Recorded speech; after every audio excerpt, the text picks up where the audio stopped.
One of the worst criticisms frequently made of a character is the accusation that that character is a Mary Sue. This means the character is flawless to the point of being boring, as characters have to have some sort of issue they can grow beyond or an internal struggle to overcome that's not just a physical barrier to their progress. The term was originally coined by Paula Smith in a short fanfiction called A Trekkie's Tale, meant to satirize the Delusia fanfiction that featured protagonists who were author self-inserts, designed as a form of wish fulfillment rather than being interesting.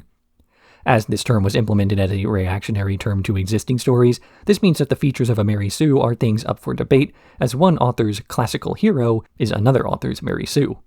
As with almost any trope, Mary Sues are not inherently negative. In fact, sometimes a character being perfect can actually add to the drama, as their flaws start to be more universal.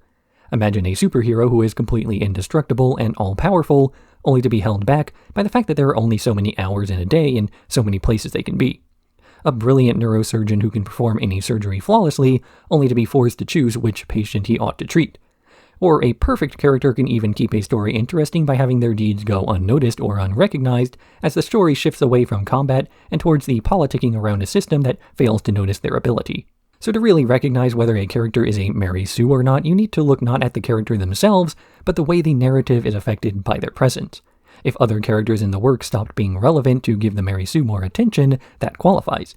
If the character always seems to have things work out for them, but they're likable enough to have this come across as charming instead, then maybe they don't.